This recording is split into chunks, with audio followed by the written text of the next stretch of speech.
Assista agora. Opinião Cidade. Olá, telespectadores da TV Rio Preto. Estamos iniciando mais um programa Opinião Cidade e hoje nós vamos entrevistar o maestro da Orquestra Sinfônica de Rio Preto, a orquestra que tem 81 anos de existência e é talvez, se não me engano, se eu não estou muito enganado, a entidade artística mais antiga da cidade.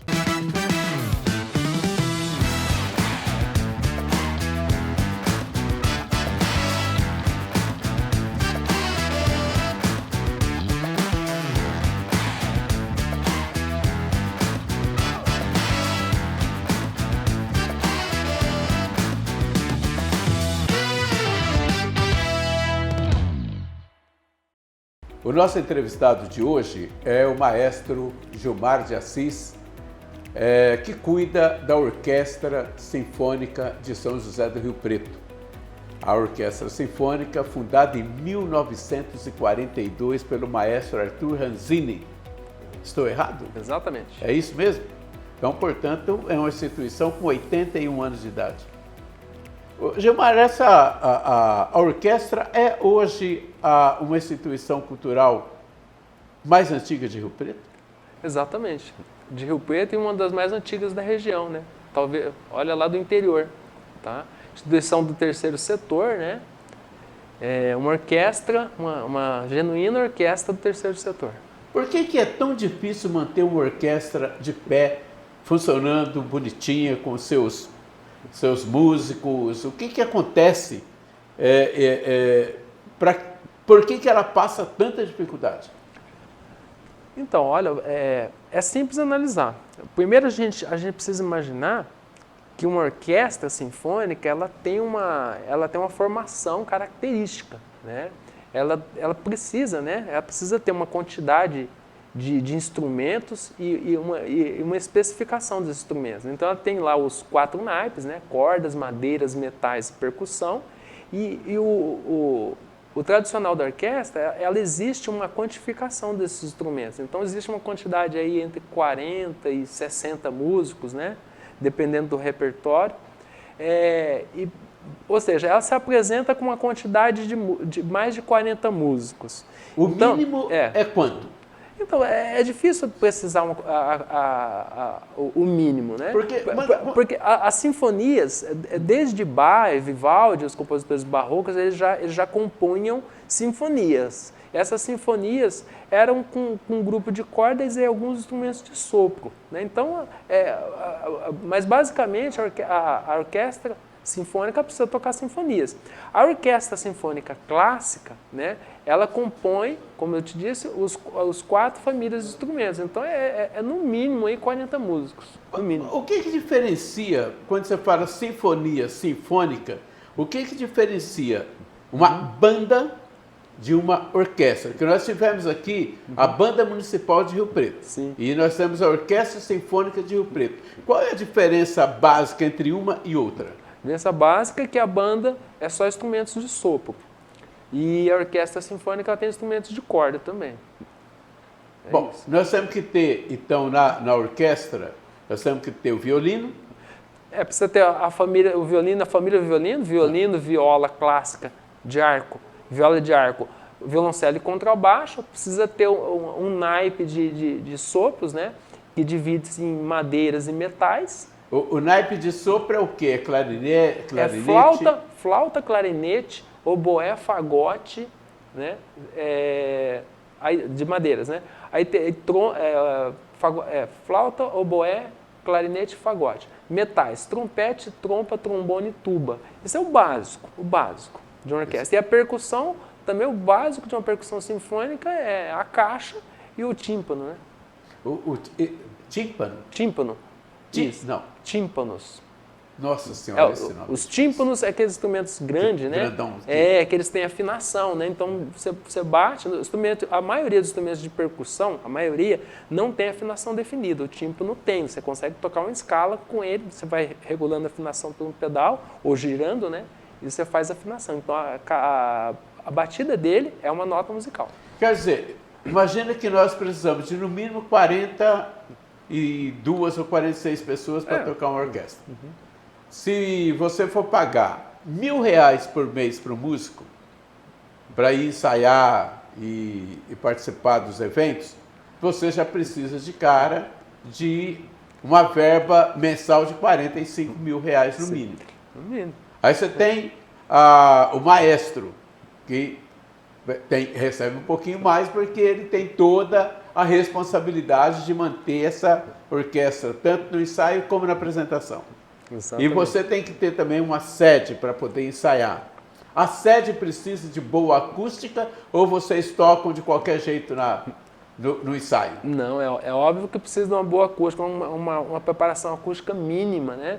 A música, então, o que você disse aí, alguma dessas particularidades. A gente vai, quem vai estar assistindo o programa aqui, vai começar a entender como isso é só o começo das dificuldades que a gente tem. Precisa ter um local adequado para você tocar. Às vezes o local é quente, você coloca um ventilador, você atrapalha a vibração do instrumento. Então tem uma série de problemas. Nós não temos uma sala São Paulo, né? Infelizmente. Porque lá a sala São Paulo, ela chega chegando. Exatamente. A sala São Paulo, ela vem já de encontro do que já existia na Europa, né? Nos países do primeiro mundo. O próprio nome já diz, é uma sala de concerto. Então, é além de um teatro, é diferente de um auditório, de um simples auditório. É uma sala construída especificamente para apresentações de orquestra mesmo. Quantas pessoas tem hoje na nossa orquestra? Então, hoje na orquestra nós estamos com 50 músicos, três pessoas na parte administrativa. E quando você fala 50 músicos, você tem lá desde o jovem a pessoa já com mais idade. Qual que é a média de idade da nossa orquestra? Então, a média de idade é 16 a 70. A média, né? Então, a média. Vai pegar 16 a 70, nós temos uma média bacana aí, né? Exato. Nós temos lá estagiários, né, que estão ali na fase de profissionalização, né? Temos músicos profissionais já, né? Enfim. Ô Gilmar, eu queria que você me explicasse o que é sinfonia. A sinfonia é diferente da música normal? É diferente? O que diferencia quando você fala sinfonia? Então, a sinfonia, ela, como eu disse, ela surgiu lá no período barroco, tá? Então, a sinfonia é uma composição musical, para explicar de maneira mais simples aqui, né, para não aprofundar muito. Sinfonia é uma composição musical para um grupo maior de instrumentos musicais, tá? Quer dizer, quando eu vejo uma orquestra, cada cidadão tem lá cada músico tem lá a sua partitura. Exato. A partitura do clarinete é diferente da partitura do violino? Exatamente. E aí elas vão se encaixando? Sim, exatamente. Por exemplo, no caso da sinfonia, você tem uma composição para um determinado número de músicos, né? Normalmente mais de 10 músicos, né? Se você tem uma composição para um músico, é uma composição solo, é uma partitura só. Para duo, né, para dois instrumentos, é um duo, uma partitura com dois, e assim por diante. Trio, quarteto, quinteto, até noneto. Aí, acima de 10, a gente já começa a dizer que é uma partitura para orquestra. Tá? E cada instrumento tem uma parte diferente. E no caso, por exemplo, dos instrumentos de sopro, como eu te disse anteriormente, você tem uma quantidade básica de instrumento, uma quantidade mínima. Na formação da orquestra mínima, você tem 2 flautas, 2 clarinetes, você tem uma dupla de cada instrumento de sopro. Só que de violinos, de violoncelos e de contrabaixos, você tem uma quantidade maior. Mas os violinos, por exemplo, você divide em primeiro e segundo violino. Então você já tem 2 partituras. Aí você tem a viola de arco, você tem o violoncelo, você tem o contrabaixo. Só nas cordas você já tem 5 partituras diferentes. Depois, para cada instrumento de sopro, você tem primeira flauta e segunda flauta. 2 partituras diferentes. Primeiro clarinete, segundo clarinete, e assim por diante. E é o maestro, é o compositor, quer dizer, Beethoven, Bach, Chopin, que pensa cada partitura dessa. E ele que faz elas irem entrando uma nota na outra. Exatamente, ele pensa a composição inicialmente, né, a maior parte dos compositores, eles compõem no piano, né? Então eles compõem primeiro ali 4 vozes, depois eles têm que pensar essas 4 vozes divididas para no mínimo aí 20 instrumentos diferentes. Ele vai dividir essas vozes. É uma coisa muito complexa, né? Muito bacana. E onde entra o piano na orquestra? Nós temos piano na orquestra? Então, o piano como instrumento fixo, não. Veja bem, como você tem o exemplo agora, os grandes mestres, eles compunham a maioria, né? É lógico, tem algumas composições que tem o piano incluso lá dentro da partitura. O piano, contrabaixo, o violoncelo e assim por diante. Outras não, outras composições não. Já começa com o contrabaixo, né? Nem sempre, tá? Depende do compositor, depende da composição. Às vezes o piano está incluso, às vezes não. Porque outra coisa que a gente observa muito quando vê música clássica quando entra o cantor, né, o soprano, contralto, essas coisas todas lá, que eu não entendo muito bem disso, então vou deixar claro que eu não entendo nada desse negócio de música clássica e estou tentando tirar do Gilmar alguma coisa que permeie a minha curiosidade com relação à música. Eu sou apaixonado por música clássica, mas não entendo nada de música clássica. Vamos lá. Quando entram os cantores, o que diferencia a entrada desses cantores? Então, aí é um outro detalhe. Quando o compositor ele já prevê nessa composição dele, a composição é como se fosse um projeto do engenheiro, né? O engenheiro ele faz a planta ali, né? O compositor faz a planta da música. Então ele prevê na planta dele o projeto, né? Não, vai ter um coral aqui, tá? Então ele já tem que prever ali. Então automaticamente, convencionalmente, né? A gente fala que normalmente porque de repente o compositor ele quer colocar um coro, mas ele quer dar destaque para a orquestra. Mas normalmente não. Normalmente, quando você coloca um coro, a orquestra vai ser um acompanhamento. Então ele vai dar mais destaque ao coro, logicamente. Então ele vai ter que repensar essa composição. Então, tipo, os violinos não vai poder ficar fazendo muita coisa ali, porque ele tem que dar destaque ao coro. E quando entra o cantor, também. Aí é o cantor que é o também. destaque. Quando você... Por exemplo, Pavarotti. O Pavarotti que é o destaque. A orquestra acompanha o Pavarotti. Exatamente. No caso de uma composição, o Pavarotti, por exemplo, normalmente ele canta áreas de óperas, né? Quando ele canta sozinho. As áreas de ópera é a mesma coisa. A orquestra está fazendo só uma cama, né? Um acompanhamento e o destaque está ali para a voz. Tá. E quando, por exemplo, entra que a gente vê muito com destaque, um violinista, em que a orquestra toca, mas a estrela é o violinista. Então, aí é um outro gênero de composição, aí é um concerto, como se diz, né? Concerto para violino e orquestra, concerto para clarinete e orquestra, ou até concerto para piano e orquestra. Então aí você tem um instrumento solista, central, e você tem a orquestra como acompanhante.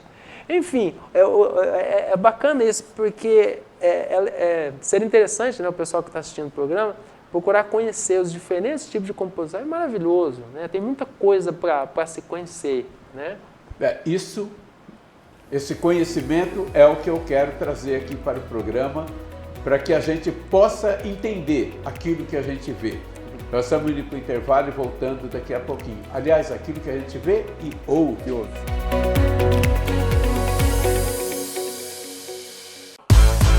A TV Rio Preto está presente nos principais aplicativos de Box TV e também nas principais plataformas digitais. iPlay, Twitch, TV Brasil ao vivo, Soul TV, Roku TV, MX TV, Mubi TV, CX TV, Amazon Fire TV, Juicy TV, TV Igo Brasil, Ucast, Zapping.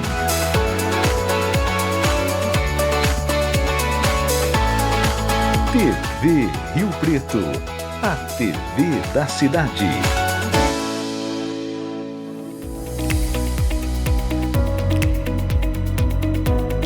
Estamos voltando com o programa Opinião Cidade e hoje o nosso entrevistado é o maestro Gilmar de Assis.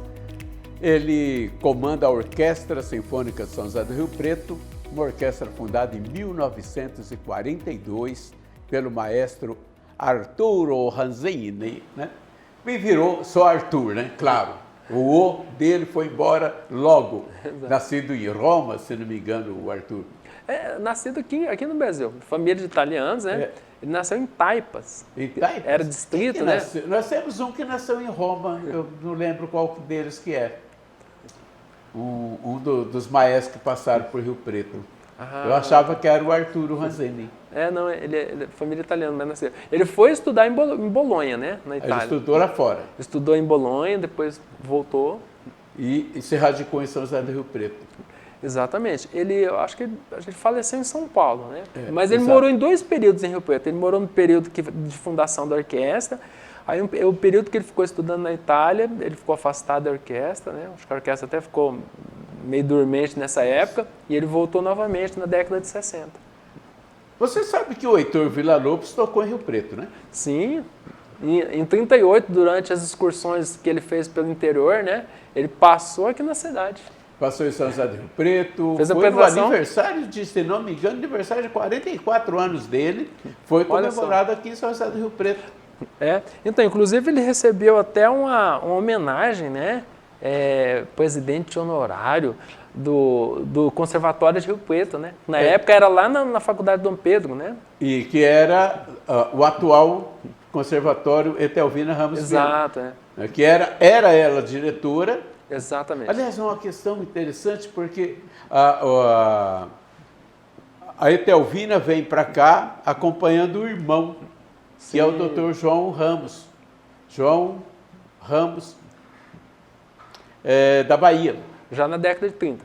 Na década de casar. Não, na década de 20 que eles vêm para cá.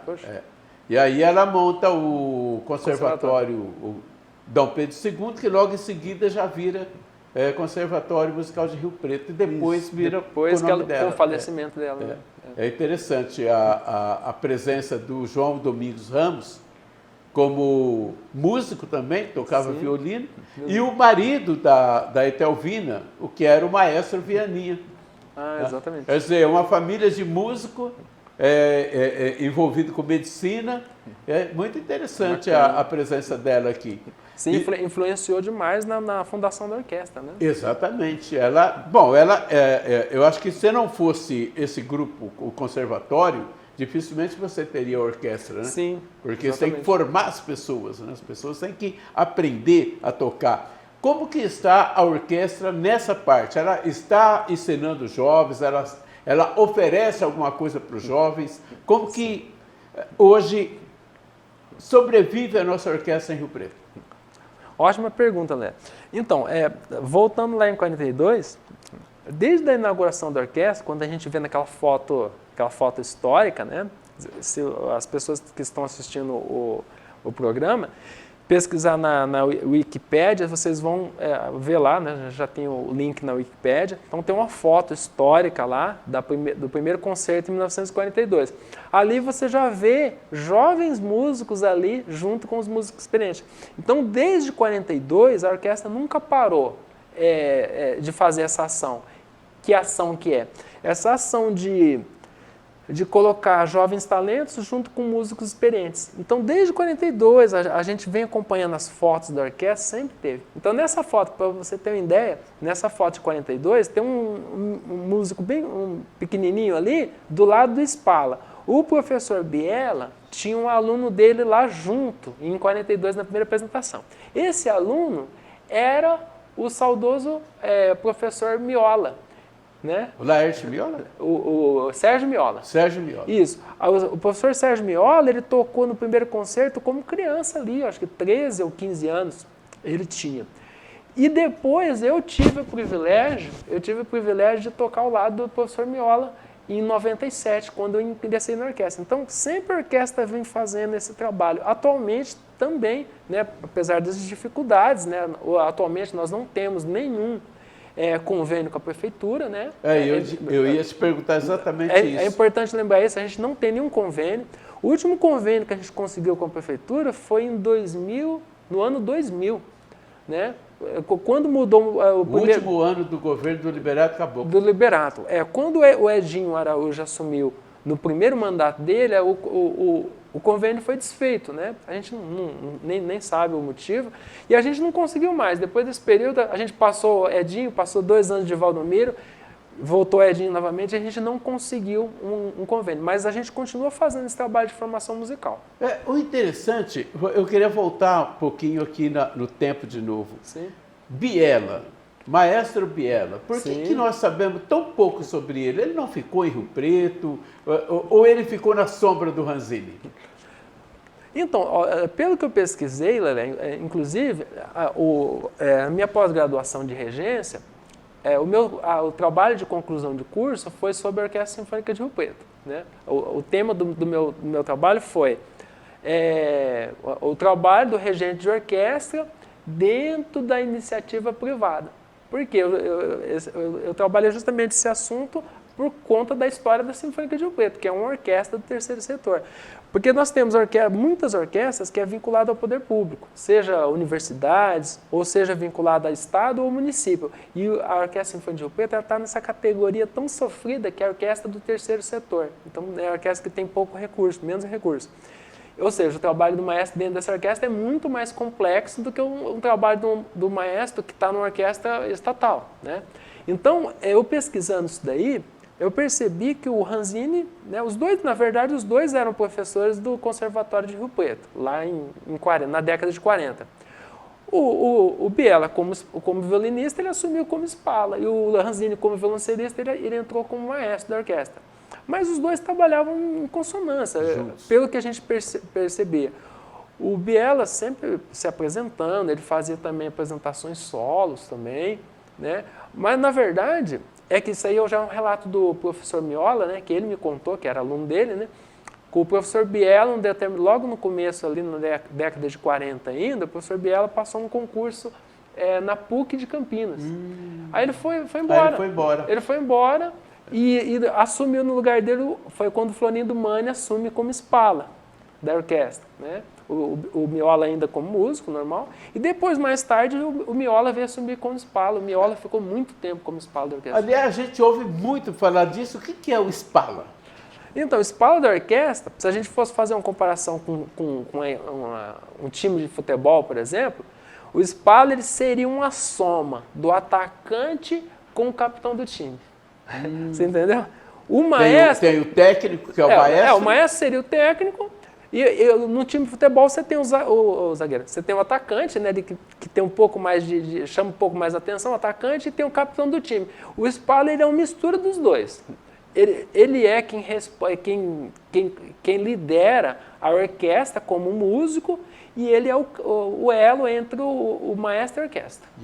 O Spala. É aquele primeiro violinista que senta próximo do maestro, quando o maestro vai chegar, ele cumprimenta ele. Mas não é porque o Spala é melhor do que os outros, não. É porque ele cumprimenta o maestro, cumprimenta o Spala representando todos os músicos. Né? Eu não sabia disso. Então, mais um pontinho aí de conhecimento para a gente. É isso.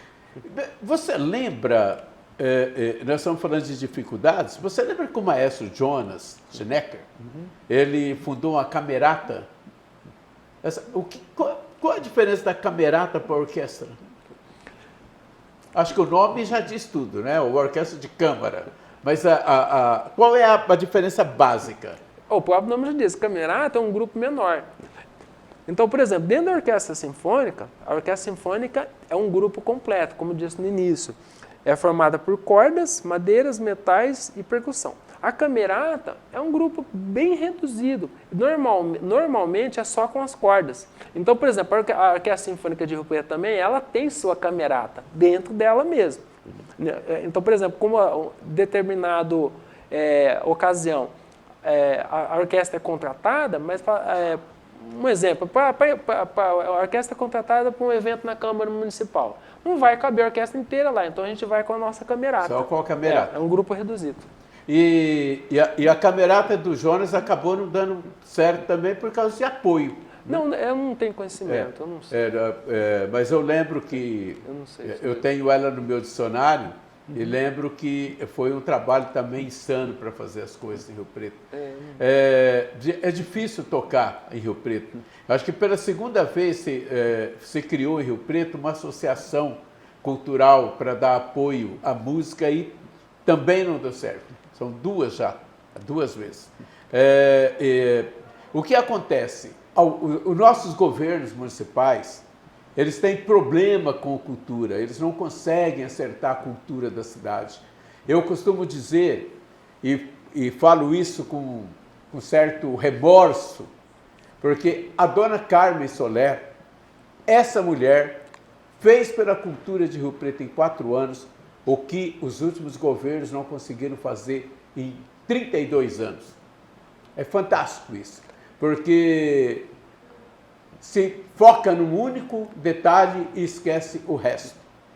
E nós estamos, quando eu falo 32 anos, eu estou falando de 8 anos de Edinho, 8 anos de Valdomiro, mais 8 anos de Edinho e correndo o risco de ter mais 8 anos de Valdomiro.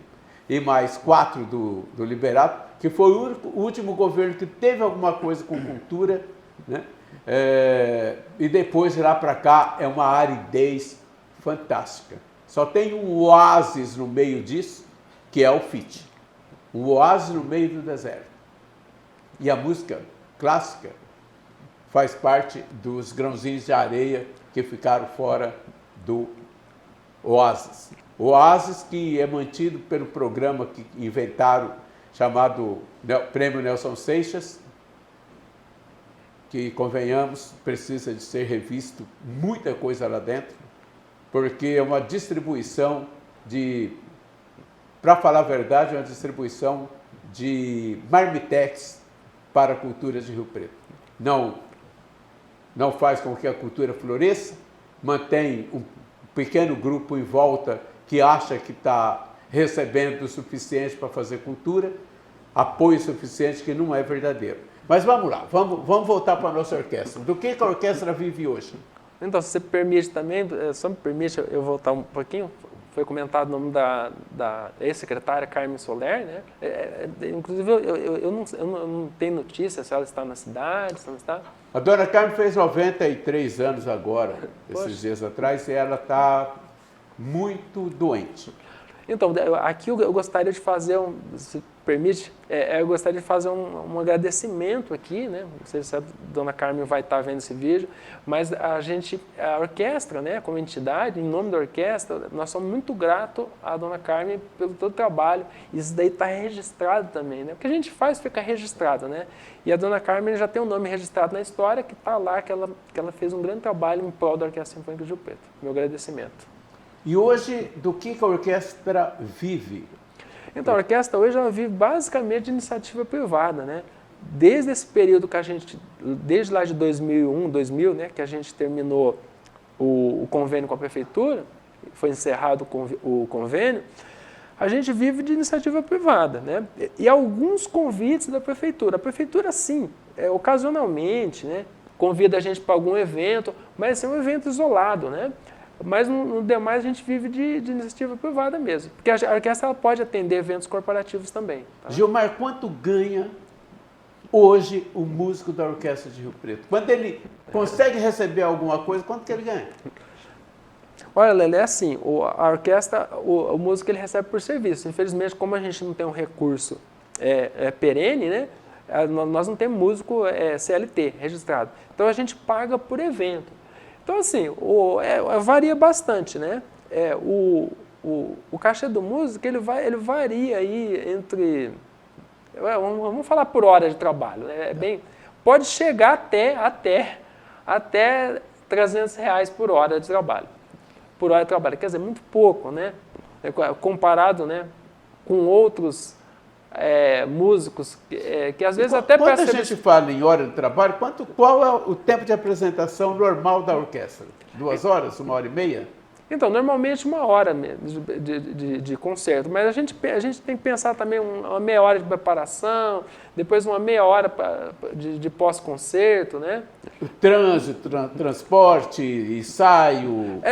Se a gente for calcular isso aí a coisa aumenta, né? Se você for calcular o tempo de deslocamento, se for calcular o tempo de manutenção do instrumento, o tempo para... Cada um tem o seu instrumento ou os instrumentos ensaio. são da orquestra? Não, cada músico tem seu instrumento, infelizmente, né? Quer dizer, se tirar o instrumento, não tem orquestra.